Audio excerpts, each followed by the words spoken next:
बिस्मिल्लाहिर्रहमानिर्रहीम।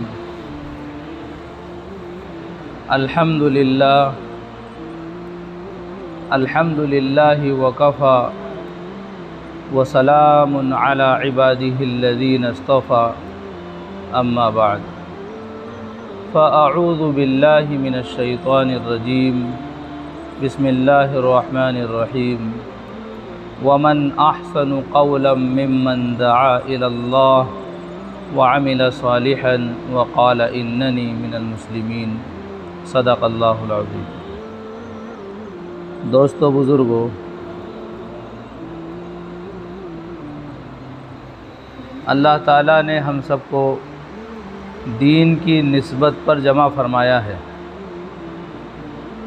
और दुनिया के अंदर अल्लाह ताला ने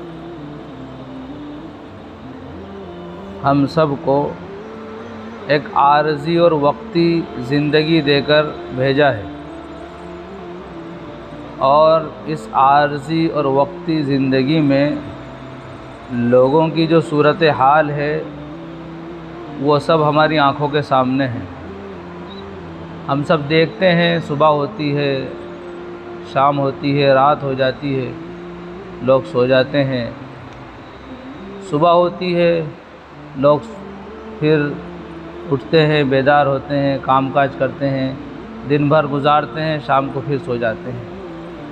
हर इंसान ज़रा गौर करे कि जब वो रात को सोता है तो कल के लिए एक ख्वाब लेकर सोता है।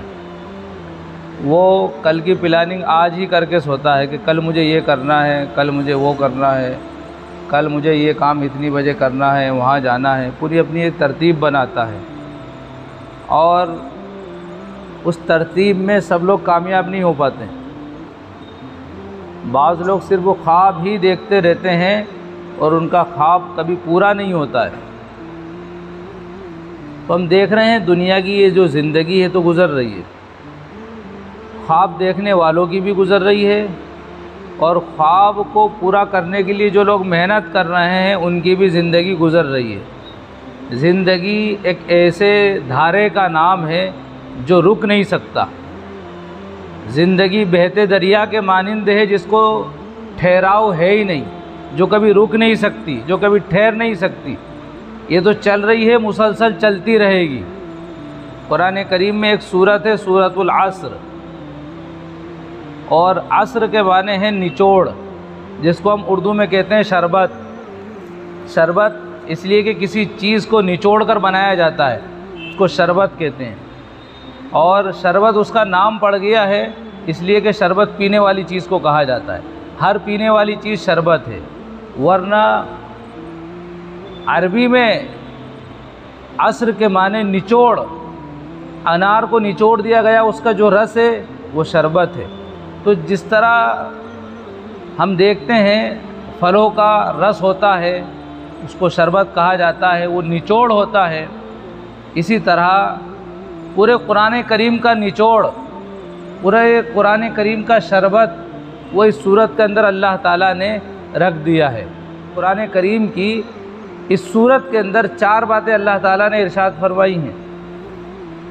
इमाम शाफी रहमतुल्लाह अलैह फरमाते हैं कि अगर पूरा कुरान नाजिल नहीं होता और सिर्फ एक सूरत नाजिल हो जाती तो उम्मत की हिदायत के लिए और उम्मत की कामयाबी के लिए, नजात के लिए काफ़ी था। लेकिन अल्लाह ताला ने इस एक सूरत की वजाहत के लिए इतना बड़ा कुरान नाजिल फरमाया। और इस सूरत के अंदर जो बातें अल्लाह ताला ने बयान की हैं, पूरे कुरान में यही पैगाम आपको मिलेगा। अल्लाह ताला फरमा रहे हैं वल अस्र, कसम है ज़माने की। और ज़माने से मुराद एक तो मुसलसल ज़माना, जो जब से दुनिया बनी है, जब से लेकर अभी तक और अब से क़यामत तक पूरे ज़माने की अल्लाह ने कसम खाई कि कसम है ज़माने की, इंसान खसारे में है। इन्नल इंसान लफ़ी खुस्र, इंसान खसारे में है, इंसान नुकसान में है। और मुफस्सिरीन बयान करते हैं कि इसमें जो तनवीन है नकीरा है, लफ़ी खुसरिन, कि हर तरह का खसारा। ऐसा नहीं कि सिर्फ जो है बिजनेस में पिछड़ जाएंगे या पढ़ाई में, एजुकेशन में पिछड़ जाएंगे या किसी एक चीज़ में कमी रह जाएगी? कहा कि हर तरह का खसारा। लेकिन वो लोग, वो इंसान जो 4 काम करें, वो इस खसारे से और हर तरह के खसारे से निजात पा जाएंगे। ज़माने की कसम खाने की अल्लाह को क्या ज़रूरत है? अल्लाह ताला जब किसी चीज़ की कसम खाता है तो उसके मर्तबे को बढ़ाता है। अल्लाह ताला ने कुरान करीम में मक्के की कसम खाई तो मक्का का मर्तबा बढ़ाया कि हर इंसान मक्कतुल मुकर्रमा का नाम बड़े अदब से लेता है, मदीने का नाम बड़े अदब से लेता है। मक्का की अल्लाह ने कसम खाई, उसका मर्तबा बढ़ाया। अल्लाह ने ज़माने की कसम खाई, ज़माने का मर्तबा बढ़ाया।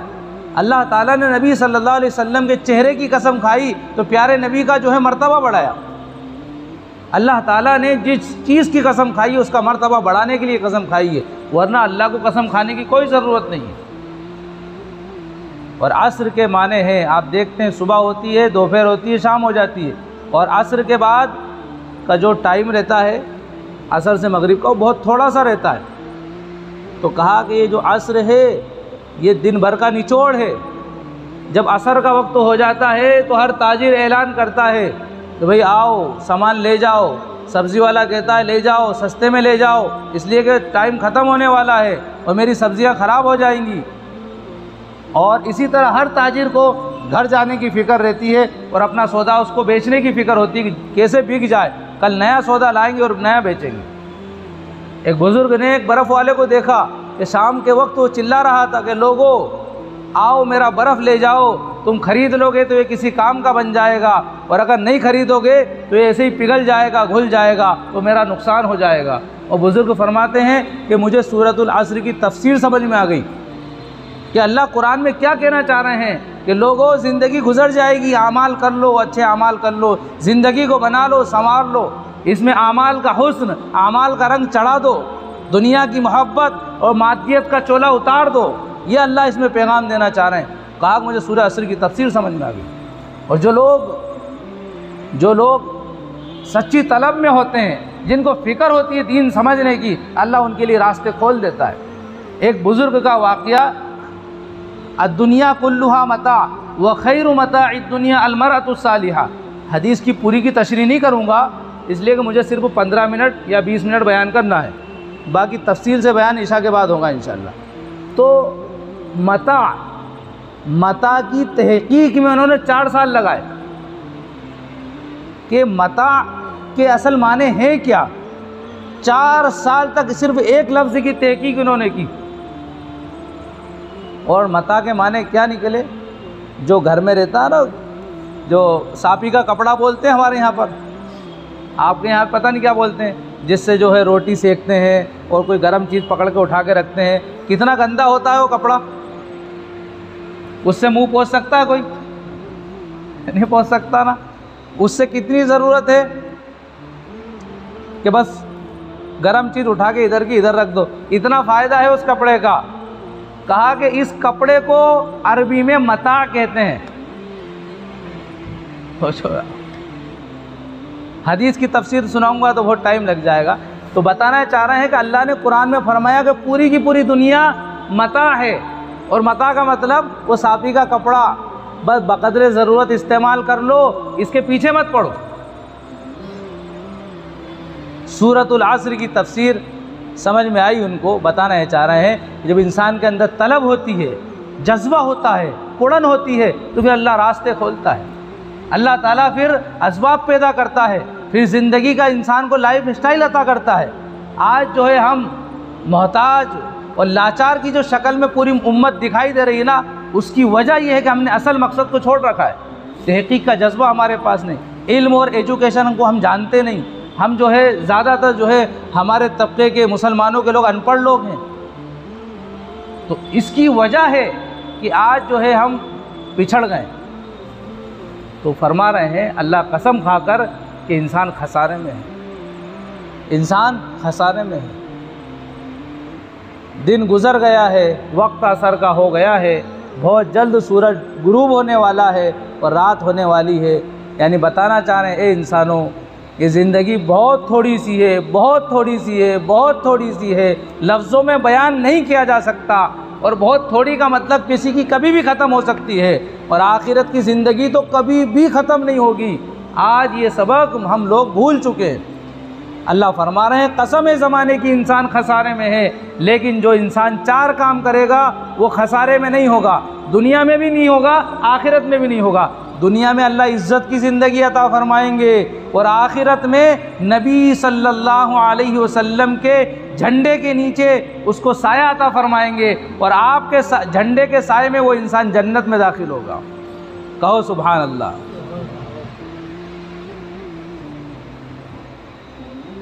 पहला काम है इल्लल्लज़ीना आमनू, ईमान लाए।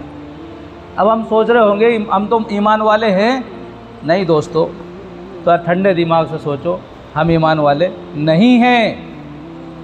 फिर क्या हैं? हम मुसलमान हैं? नहीं हैं। लफ्ज़ी तौर पर मुसलमान हैं, हम कागज़ में मुसलमान लिखा जा रहा है, कहाँ मुसलमान जा रहा है, लेकिन हम हकीकी मानों में मुसलमान नहीं हैं। मुझसे कहा जाए आप मुफ्ती साहब हो, तो मुझे कहना पड़ेगा कि हाँ हूँ, लेकिन मेरा नाम मुफ्ती हो तो क्या मैं मुफ्ती हो सकता हूँ? नहीं हो सकता। मान लीजिए मिसाल के तौर पर मैं पढ़ के आया मदरसे में, मैंने एक लंबा ज़माना मदरसे में गुजारा और मुफ्ती बन के फ़ारिग हो गया, और मैंने अब लाइन छोड़ दी। 10-15 साल 20 साल में दुनिया में रहा, सब कुछ भूल गया। अब लोग कह रहे हैं मुफ्ती साहब, तो बताइए उनका कहना सही है? अगर वो कह रहे हैं मुझसे मुफ्ती साहब, तो क्या मैं मुफ्ती हो सकता हूँ? इसलिए कि मुझे कुछ भी याद नहीं है, मैंने जो मेहनत की थी वो तो सब भूल गया मैं। यही हाल हम मुसलमानों का हुआ। जिस तरह एक सब्ज़ी वाला है, देखते हैं हम, सब्ज़ी बेचता था वो, उसने सब्ज़ी का धंधा बंद कर दिया, फिर भी लोग क्या कहते हैं? वो सब्ज़ी वाले भाई। यहाँ तक कि वो सब्ज़ी वाले भाई का लड़का, वो सब्ज़ी वाले भाई का घर, जबकि वो धंधा पहले करता था, अब नहीं करता। ऐसे ही हम मुसलमान थे, हमारे बाप दादा मुसलमान थे, हम नहीं हैं। और अल्लाह ने, ये तो नबी के ज़माने में 26वें पारे में है, कुछ देहाती लोग आए और नबी की खिदमत में आकर उन्होंने कहा, क़ालतिल आराबु आमन्ना, उन्होंने कहा हम ईमान ले आए। तो अल्लाह ताला ने फ़ौरन कुरान की आयत नाजिल फरमाई कि आप इनसे कह दीजिए, कुल लम तुमिनू, तुम ईमान नहीं लाए हो। क्या फरमाया? तुम ईमान नहीं लाए हो, बल्कि यूँ कहो वलाकिन क़ुलू अस्लमना, तुम इस्लाम लाए। ये कहो कि हम इस्लाम लाए हैं। और ईमान तो उस वक्त तक दिल में दाखिल नहीं हो सकता, वलम्मा यदखुलिल ईमानु फ़ी क़ुलूबिकुम, उस वक्त तक ईमान दिल में दाखिल नहीं हो सकता जब तक कि इन तुतीउल्लाह व रसूलहू, अल्लाह और उसके रसूल की इताअत मुकम्मल तुम्हारी ज़िंदगी में ना आ जाए। उस वक्त तक ईमान नहीं आ सकता। ईमान नाम है इस चीज़ का कि सारे रास्ते बंद हो जाएं, सामने मौत नज़र आ रही हो और ये कह दे ये इंसान कि मुझे मेरा अल्लाह बचाएगा, यह है ईमान। ज़मीन लोहे की हो जाए, आसमान तांबे का हो जाए, ज़मीन से गल्ला ना उगे, आसमान से बारिश ना बरसे, और ये इंसान कहे कि मेरा अल्लाह मुझे पालेगा, मेरा अल्लाह मुझे खिलाएगा, इसका नाम है ईमान। अपनी जेब पर भरोसा करना, अपनी दुकान पर भरोसा करना, अपने मालिक पर, अपने बॉस पर भरोसा करना और अपने बड़े पर भरोसा करना, ये ईमान के ख़िलाफ़ है। असबाब के दर्जे में एक दूसरे पर भरोसा करना, इसका नहीं कहा जा रहा है, लेकिन हकीकी मानों में जिस तरह हमने जो है असबाब को तरजीह दे रखी है, दुनिया के नक्शों पर जो यकीन बना रखा है, इस बात से इनकार कराया जा रहा है और कहा जा रहा है कि कहो कि मेरा अल्लाह मुझे पाल कर दिखाएगा। माँ के पेट में किसने पाला? अल्लाह ने पाला। पैदा होने से पहले माँ की छाती में ताज़ा ताज़ा दूध किसने उतारा? अल्लाह ने उतारा। गंदगी लगी हुई है, पेशाब पखाना कर रहे हैं, उसके बाद भी सब गोद में उठा रहे हैं। उठा रहे कि नहीं? सबके दिलों में अल्लाह ने मोहब्बत डाल दी, हर एक ख्याल रख रहा है। जब थोड़े बड़े हुए तो फिर हम कहने लगे कि कौन है हमारे जैसा, भुला दिया हमने अल्लाह को। दोस्तों बुजुर्गों, जो अल्लाह माँ के पेट में पाल सकता है, जो अल्लाह माँ की गोद में पाल सकता है, वो अल्लाह ज़िंदगी भर पालेगा। उसने जिम्मेदारी ली है। रिस्क का मालिक सिर्फ अल्लाह है, अल्लाह के अलावा कोई राज़िक नहीं है। दावत की इस मेहनत से ये चाहा जा रहा है कि अल्लाह से होने का यकीन पैदा हो जाए, दुनिया की मादियत का यकीन दिल से निकल जाए, दुनिया की मोहब्बत दिल से निकल जाए। इसलिए पहला तकाजा है कि ईमान लाएं। बल्कि अगर वजाहत करूं तो हम सही मानों में मुसलमान भी नहीं हैं। मुसलमान की तशरीह एक हदीस में नबी फरमाते हैं, अल मुस्लिमु मन सलिम अल मुस्लिमून मिन लिसानिही व यदी। मुसलमान वो है जिसकी ज़बान से, जिसके हाथ से दूसरे मुसलमान महफूज रहें या दूसरे इंसान महफूज रहें।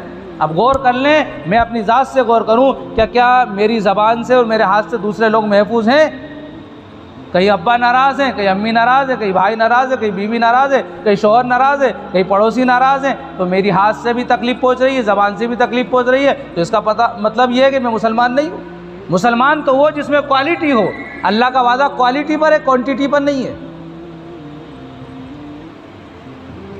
तो ईमान लाएं। अब हम ख़ानदानी मुसलमान हैं तो हमें ईमान सीखने की ज़रूरत है। इसलिए नबी के ज़माने में कुरान करीम की आयत उतारी जा रही है और कहा जा रहा है, या अय्युहल्लज़ीना आमनू आमिनू बिल्लाहि व रसूली। ए ईमान वालो, ईमान लाओ। बात समझ में नहीं आती ज़ाहिरी तौर पर। यह कहा जा रहा है जो नए नए मुसलमान हुए थे उनसे कि भाई तुम जो ईमान लाए हो इसको ईमान लाना नहीं कहते, ईमान सीखो। तुम ईमान लाए हो, इसको ईमान लाना नहीं कहते, ईमान सीखो। और एक दूसरी जगह मुनाफिकीन के ताल्लुक से कहा जा रहा है, आमिनू कमा आमन अन्नास, कि ईमान ऐसे लाओ जैसे सहाबा किराम ईमान लाए। ईमान का मेयार मुतय्यन कर दिया जैसा कि सहाबा किराम। कैसा ईमान? कि नबी ने अगर कहा है तो बिल्कुल सच कहा है। वाक़े मेराज से वापस आए, मुशरिकीन मक्का मुखालिफत कर रहे हैं और जो है बात का इनकार कर रहे हैं। हज़रत अबू बकर सिद्दीक़ रज़ी अल्लाह ताला अन्हु के पास बात पहुँचती है और कहे तुम्हारे नबी ने तो ऐसा कहा अगर उन्होंने कहा है तो बिल्कुल सच कहा है। इस बात का नाम ईमान है। ऐसा ईमान वामिलुस सालिहात, ईमान ले आए हैं, अब अच्छे अमाल करें। अच्छे अमाल करने के साथ साथ वतवासौ बिल हक़, इस हक़ बात की दावत दें। हक़ क्या है? पूरा का पूरा दीन जो हमारे नबी लेकर आए वो हक़ है। इस दीन की दावत देना।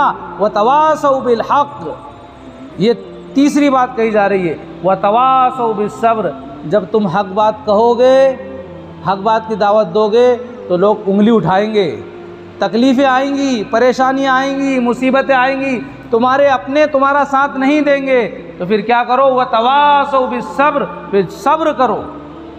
ये चार काम जो इंसान करेगा अल्लाह ताला फरमाते हैं उसको कुछ भी नुकसान लाहिक नहीं होगा, वो परेशान नहीं होगा, दुनिया में भी आबाद रहेगा, आखिरत में भी आबाद रहेगा।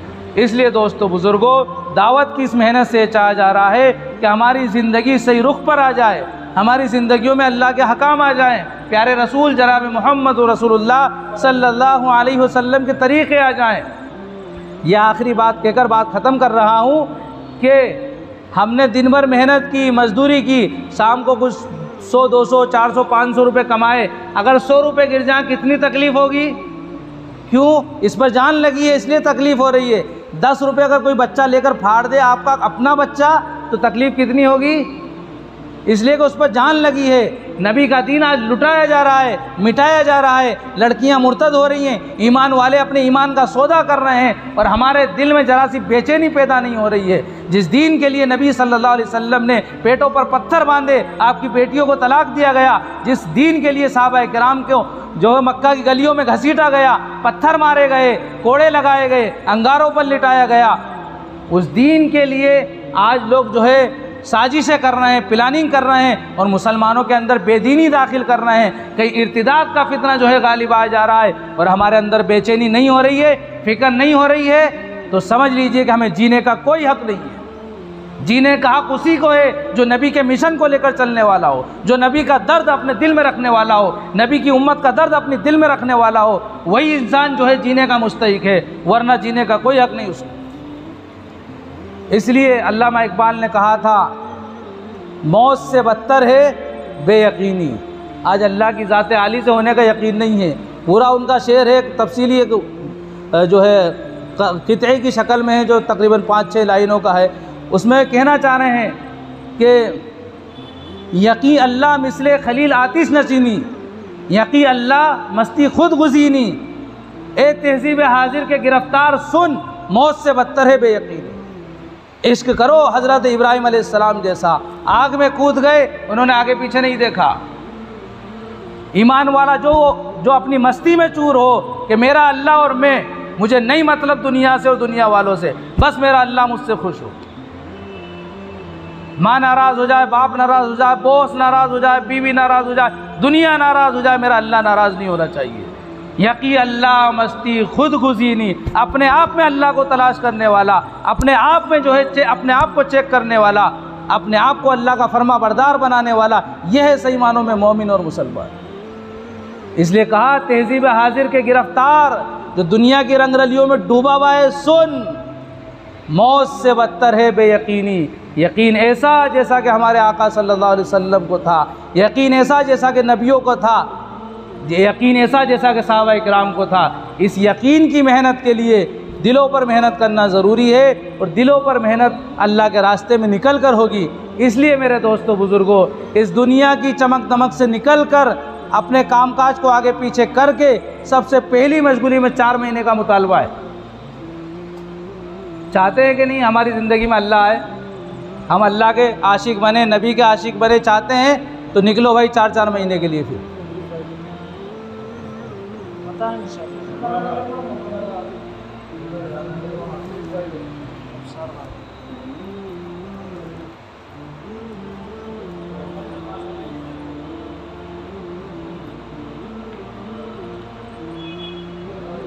सलमान भाई बताएं और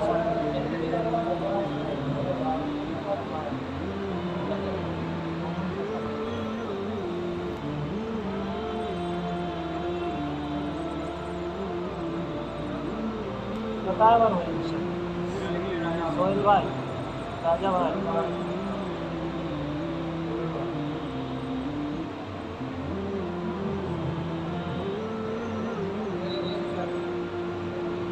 भाई बताएं इंशाल्लाह।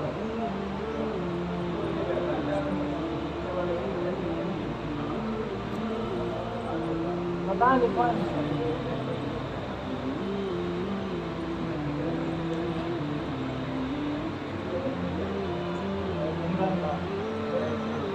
रेहान भाई,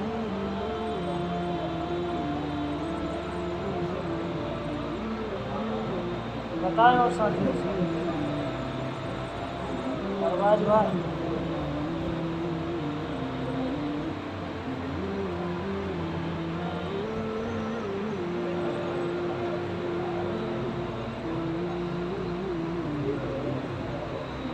दानिश भाई,